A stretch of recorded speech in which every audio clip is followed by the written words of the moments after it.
Cerita ini diawali dengan seorang anak yang mempunyai keistimewaan melebihi anak-anak seusianya. Dia mampu melihat hal-hal yang tidak bisa dilihat oleh orang lain, sekaligus menjadi pemeran utama di film ini, bernama Danny. Lalu pada suatu hari dia bertemu dengan seorang laki-laki, sebut saja Dick. Dia mengajari Danny untuk menangkap makhluk-makhluk yang sering dia lihat, yang Dick sebut sebagai makhluk overlock. Dia mengajari Danny membuat ratusan bahkan ribuan kotak di dalam pikirannya untuk mengurung makhluk-makhluk overlock tersebut. Setelah kembali ke rumah, Danny langsung mempraktekannya, mengurung satu makhluk overlock yang biasa berada di kamar mandinya. Di malam yang sama, terlihat seorang wanita bernama Andy berada di bioskop bersama pria parubaya. Andy ini juga memiliki kekuatan supranatural, yaitu dia mampu mengendalikan pikiran orang lain, sehingga orang yang ia perintah akan melakukan apapun untuknya. Namun di sini Andy sedang diawasi oleh sindikat makhluk abadi. Sebut saja mereka Rosie dan Gagak. Kedua orang ini bertahan hidup dengan memakan jiwa orang-orang yang memiliki kekuatan supranatural seperti Andy. Namun di sini Rosie dan Gagak tidak berniat untuk memakan kekuatan Andy. Dia ingin merekrutnya. Setelah film selesai, Andy berjalan keluar dari bioskop itu. Namun di sana terlihat Gagak mengikutinya. Andy yang mengetahui hal itu menyerang Gagak dengan kekuatan pikirannya. Gagak pun berhasil dikendalikannya. Namun saat itu Rosie datang memegang tangan Andy. Di sini Andy bingung karena setelah dia mencoba untuk mengendalikan Rosie, dia tidak berhasil. Andy agak takut dengan Rosie. Rosie lalu mengajak Andy untuk ikut bersamanya. Andy pun menyetujuinya. Di sini kita melihat Danny yang sudah dewasa. Setelah kepergian ibunya, Danny terjebak dengan minuman alkoholnya. Berpuluh-puluh tahun lamanya, dia hidup berdampingan dengan alkohol. Namun di hari itu, Danny menyadari sesuatu. Dia harus melakukan hal yang berguna untuk orang lain. Jadi dia berniat meninggalkan tempat dia berada sekarang dengan menggunakan uang yang seadanya. Dia menaiki bus sejauh dia bisa pergi dari tempat itu menggunakan uang yang dia punya. Setelah melakukan perjalanan agak lama, Danny pun akhirnya sampai di sebuah tempat bernama New Hampshire. Tempat ini dia bertemu dengan orang baik bernama Billy. Setelah mengobrol agak lama dan mengetahui niat Danny datang ke tempat ini, Billy lalu membantunya menemukan tempat tinggal, sekaligus menjaminnya agar pemilik tempat tinggal itu mau menyewakannya untuk Danny. Di tempat lain di kota itu, seorang anak bernama Abra sedang mengobrol dengan ibunya. Abra ini adalah salah satu anak yang mempunyai kekuatan supranatural seperti Danny. Di sini dia juga berperan sebagai bintang utama di film ini. Di tempat ini, Danny bekerja menjadi tukang bersih-bersih dan merawat para lansia yang telah lanjut usia. Setelah menyelesaikan pekerjaannya, Danny lalu pulang ke rumahnya. Sebelum dia beristirahat merubahkan dirinya, dia menatap ke arah dinding. Dan di sana tertulis sebuah kata, "Halo." Danny yang bukan orang biasa tentu saja sudah menyadari bahwa ada seseorang yang ingin berkomunikasi dengannya. Setelah itu, dia menjawab tulisan di dinding dengan menulis sebuah kata, "Hai." Di sini, Danny belum menyadari bahwa orang yang mencoba mengajaknya untuk bicara itu adalah Abra. Esok harinya di lapangan baseball, terlihat seorang anak yang sangat mahir memukul bola baseball. Anak bernomor punggung 19 ini menjadi perhatian banyak penonton, termasuk si Gagak yang dari tadi memperhatikannya dari kursi penonton. Berikutnya, saat bocah baseball, Bradley Trevor, sedang berjalan kaki, berniat untuk pulang ke rumahnya. Sebuah pan datang menghampirinya. Dari dalam mobil pan, Barry si gendut menyapa Bradley Trevor dan menawarkan tumpangan kepadanya. Namun di sini Bradley menolaknya. Karena ajakan Barry tidak berhasil, Andy membuka pintu samping mobil dan menggunakan kekuatannya untuk mempengaruhi Bradley. Saat itu juga Bradley terpengaruh dan mengikuti apa yang dikatakan oleh Andy. Dia pun masuk ke dalam mobil. Malam harinya di sebuah tempat komplotan Rosie berada, mereka mengikat Bradley di tanah dalam posisi telentang. Kemudian Rosie datang menghampirinya, juga diikuti oleh yang lainnya. Dengan sebilah pisau, Rosie mulai menyiksa Bradley. Setiap kali Bradley berteriak, dia mengeluarkan asap warna putih dari mulutnya. Ya, itu adalah uap kekuatan supranatural yang dia miliki.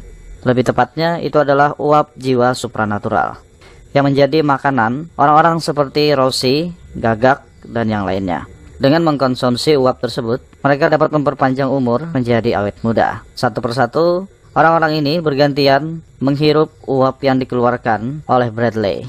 Namun, dari kejauhan, mereka tidak menyadari bahwa Abra sedang melacak dan memperhatikan apa yang mereka lakukan. Abra berusaha memperingatkan Rosie dan kawan-kawannya Pada saat itulah Rossi menyadari bahwa ada seseorang yang memperhatikannya dari kejauhan. Namun di sini Rossi tetap melanjutkan menyelesaikan mengkonsumsi kekuatan supranatural milik Bradley. Sedangkan di tempat tidur Danny, tiba-tiba dindingnya meledak. Itu membuat Danny terbangun. Saat dia menoleh ke dinding, dinding itu bertuliskan dengan huruf yang sangat besar dengan kata pembunuh.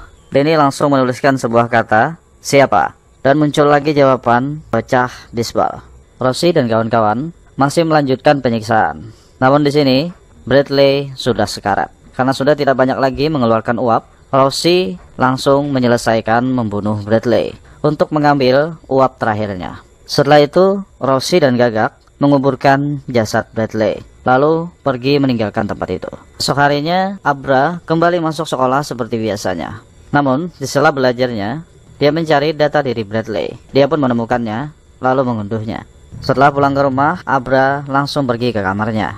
Dia berbaring di tempat tidurnya sambil memegangi lembaran kertas data diri Bradley. Sambil meraba gambar Bradley yang ada di kertas tersebut, Abra memejamkan matanya dan menggunakan kekuatannya untuk melacak keberadaan Bradley saat ini. Alhasil, Abra berhasil melacak keberadaan mereka. Dia menemukan di mana jasad Bradley dikuburkan, dan dia juga menemukan kemana orang-orang tersebut pergi. Dia juga menemukan sebuah petunjuk bahwa Barry si gendut memegang sarung baseball milik Bradley. Dan dia yakin kalau dia berhasil mendapatkan sarung baseball tersebut, dia akan bisa melacak keberadaan orang-orang yang dipimpin oleh Rossi dan Gagak. Esok harinya, setelah Abra pulang sekolah, dia berjalan menuju tempat Danny berada. Dia ingin mencoba meminta bantuan Danny untuk mencari jasad Bradley. Setelah mereka berdua bertemu, Danny lalu mengajak Abra duduk di sebuah kursi di taman. Mereka melakukan obrolan singkat tentang kebenaran kekuatan mereka. Lalu setelah itu, Abra membahas soal Bradley, si bocah baseball. Dia mengatakan bahwa Bradley telah tewas, dibunuh oleh gerombolan Rossi, dan mereka memakannya. Maksudnya di sini memakan uap supranatural milik Bradley. Abra meminta Danny membantunya untuk menemukan jasad Bradley agar dia bisa dikembalikan kepada orang tuanya. Namun di sini Danny menolaknya. Danny mengatakan, jauhi mereka, jangan melacak mereka lagi. Nanti mereka akan mendatangimu dan kamu akan menjadi target mereka. Setelah mengatakan itu, Danny lalu pergi meninggalkan Abra. Lanjut di tempat kerja Danny mengurusi orang-orang lansia. Tiba-tiba dia merasakan ada seseorang yang mengawasinya. Dia mengira bahwa itu adalah makhluk overlock. Setelah dia membuka kamar itu, dia berniat mengurung makhluk tersebut ke dalam kotak yang ada di pikirannya. Namun tiba-tiba orang itu bersuara memanggil Danny. Danny terkejut dan saat itu juga dia menyadari bahwa orang yang dari tadi mengawasinya itu adalah Dick, teman masa kecilnya. Di sini Dick memperingatkan Danny dan menganjurkannya untuk membantu Abra melacak dan mengalahkan orang-orangnya Rossi, dan juga sekaligus mengucapkan perpisahan terakhir. Karena dari saat itu, dia dan Dick tidak akan pernah bisa bertemu lagi. Setelah itu, di tempat Rossi dan kawan-kawan, dia telah mengetahui keberadaan Abra, dan dia bersiap-siap untuk mengunjungi Abra. Rossi mengetahui bahwa kekuatan Abra itu lebih kuat dari orang yang pernah dia temui selama ini. Jadi dia ingin menggunakan Abra sebagai sapi perah, sebagai cadangan uap supranatural yang selama ini menjadi makanan mereka. Rossi pun sampai ke kamar Abra. Dengan menggunakan kekuatannya, Rossi dapat memasuki alam pikiran Abra. Lalu Rossi melihat tumpukan kotak tempat penyimpanan data di alam pikiran Abra tersebut. Di sini Rossi terlihat sangat meremehkan Abra. Dia menghinanya dengan mengatakan bahwa ini adalah kotak kecil tumpukan seperti sampah. Kalau kau melihat punyaku, kau akan melihat bahwa data yang ada di pikiranku dibangun dengan rapi seperti sebuah katedral. Rossi perlahan mendekati sebuah kotak yang sedang terbuka. Dia mencoba mencari data-data yang mungkin saja penting untuk penyelidikannya. Namun, sebuah cahaya menyinarinya dari atas, dan kotak yang tadinya terbuka tiba-tiba saja tertutup dan menjepit tangan Rossi. Dia pun berteriak karena kesakitan. Setelah itu muncullah sosok Abra di belakangnya. Ini bukan sosok Abra yang asli ya, ini hanya sosok tiruannya.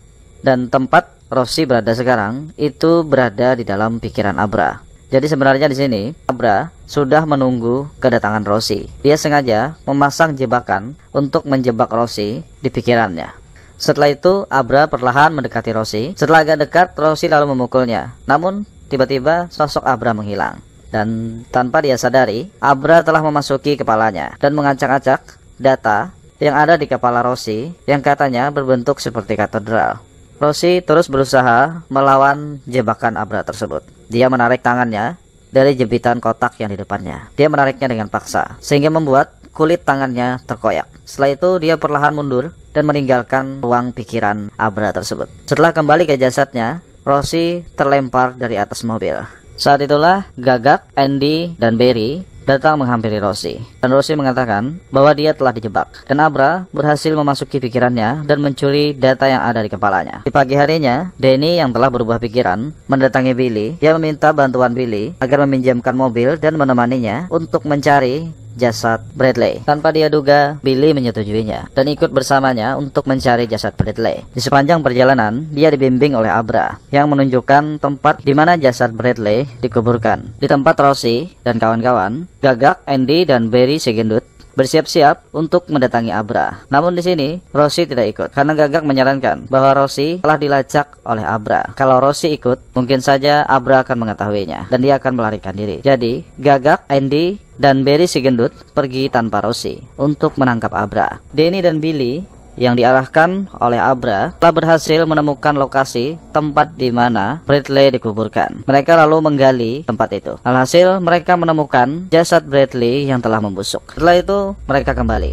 Esok harinya Danny dan Billy mendatangi rumah Abra. Di sini Tuan Stone, ayah Abra, sangat marah kepada Danny karena dia mengira bahwa Danny mengajak Abra untuk melakukan hal-hal yang sangat berbahaya. Namun di saat Tuan Stone ingin menyerang Danny, Abra menghentikannya. Selanjutnya, Danny lalu menceritakan semua yang dia alami dengan Abra, termasuk tentang penemuan jasad Bradley yang telah tewas. Namun, Tuan Stone tidak mempercayai apa yang dikatakan oleh Danny. Jadi terpaksa, Abra menggunakan kekuatannya untuk memperlihatkan kepada ayahnya, Tuan Stone, tentang apa yang telah dia lihat. Rosie dan kawan-kawannya yang sedang menyiksa dan menyantap uap Bradley. Saat itulah, Tuan Stone kaget dan gemetaran dibuatnya karena telah melihat sesuatu yang sangat mengerikan. Lalu Danny berkata kepada Abra, "Apakah kau telah siap?" Abra menjawab, "Aku sudah siap."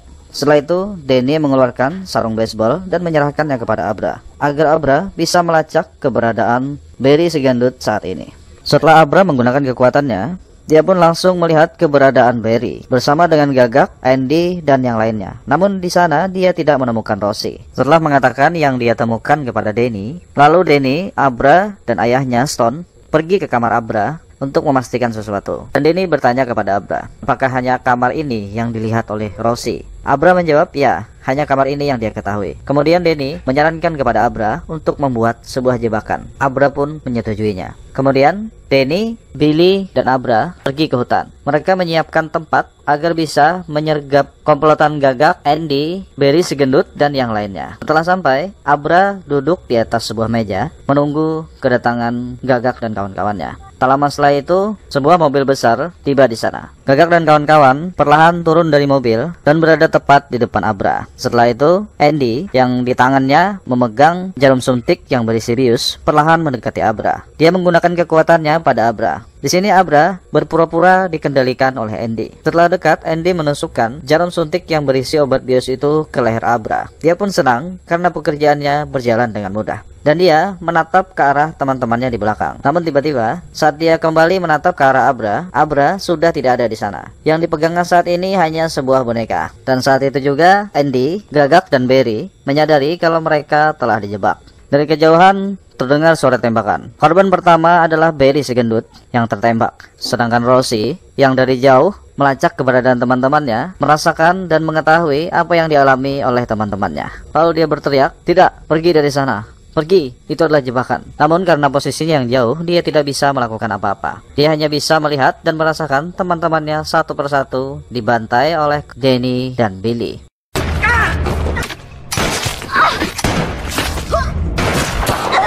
Setelah semua tewas, hanya meninggalkan Andy yang tadi telah berlari ke dalam mobil. Lalu Danny perlahan mendekati mobil tersebut. Namun saat dia berniat untuk menembak Andy, ternyata peluru senapannya telah habis. Saat dia ingin mengisi kembali peluru senapannya, Andy keluar dari mobil dan mempengaruhi pikiran Danny. Denny sempat tertidur dibuat oleh Andy. Namun Abra berhasil kembali membangunkan Denny. Namun pada saat Denny terbangun, senapan telah diarahkan ke kepala Denny oleh Andy. Di saat Andy ingin menembak Denny, Billy dari jauh menembak Andy terlebih dahulu, tepat mengenai lehernya. Andy pun terjatuh dan sekarat. Namun di sini Billy perlahan mendekati Andy dan Denny. Denny berusaha mencegah Billy untuk tidak mendekat, namun Billy tidak menghiraukannya. Benar saja, setelah Billy dekat dengan mereka, Andy yang sudah sekarat mempengaruhi Billy untuk bunuh diri. Alhasil, Billy menembakkan senjatanya sendiri tepat di dagunya, dan Billy pun tewas. Hanya tinggal Denny sendiri. Saat itulah Abra melalui pikirannya datang menemui Denny dan mengatakan, "Gagak, di mana Gagak?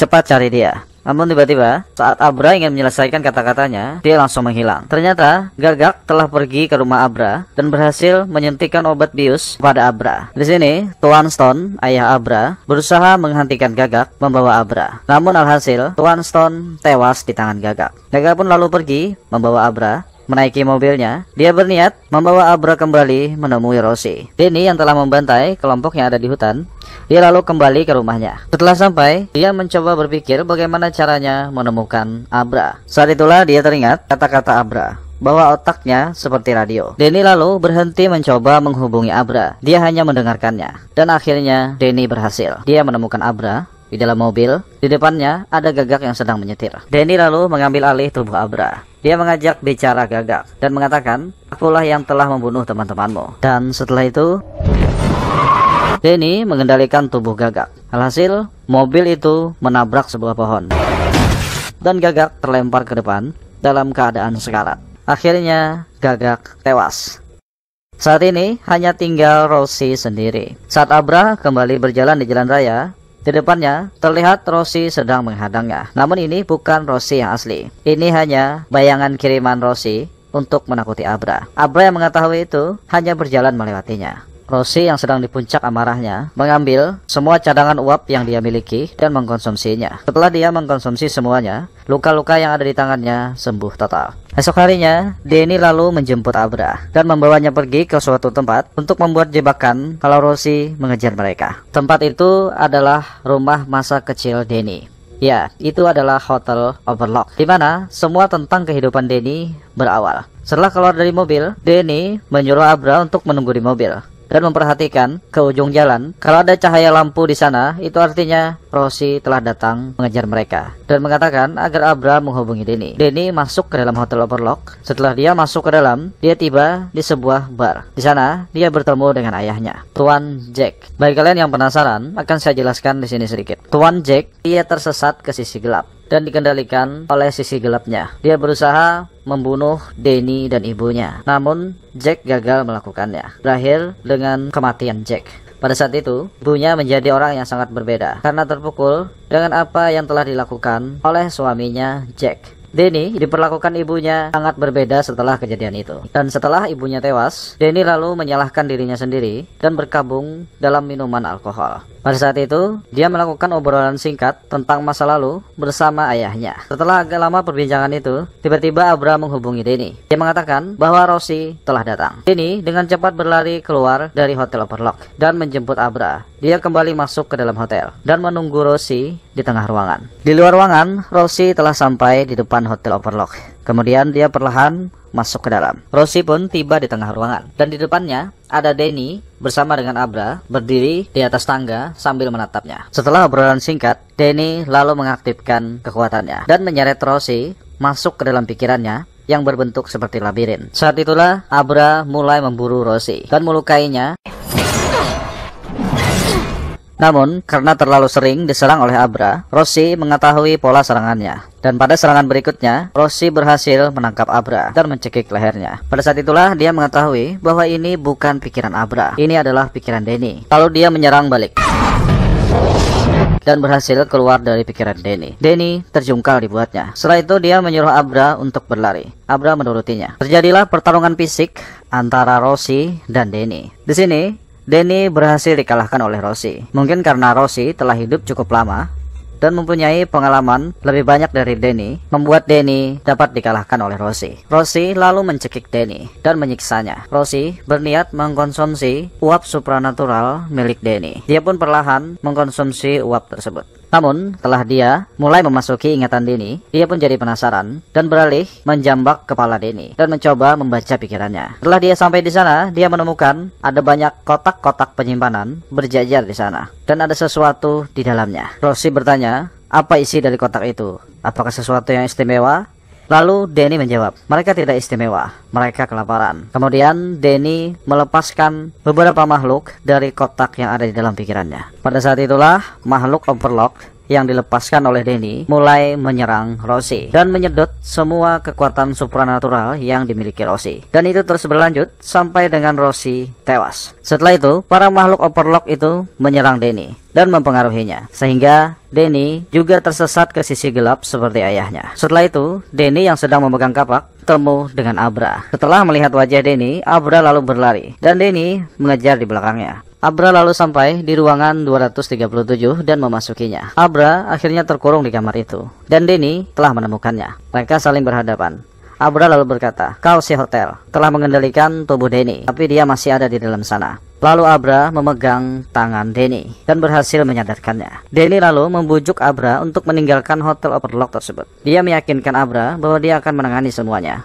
Abra pun menurutinya dan segera berlari keluar dari hotel Overlock. Danny lalu pergi ke tempat di mana mesin pembangkit listrik berada. Dia lalu mengacaukan mesin tersebut dan akhirnya mesin itu terbakar. Setelah bahan bakar bocor dan tertuang ke lantai, api pun dengan cepat menyebar. Setelah agak lama, api itu dengan cepat menyebar ke seluruh hotel. Sedangkan Danny ikut terbakar dengan hotel Overlock tersebut. Beberapa hari setelahnya, kita melihat adegan Abra berbicara pada Danny. Di sini yang kita lihat bukan Danny yang asli. Ini adalah Danny yang telah berubah menjadi makhluk supranatural, atau biasa kita sebut makhluk gaib. Dia menjadi pendamping Abra dan dia mengajari semua hal yang dia ketahui kepada Abra. Dan Abra lah selanjutnya yang harus mengurung semua makhluk Overlock yang telah dia lepaskan sebelumnya.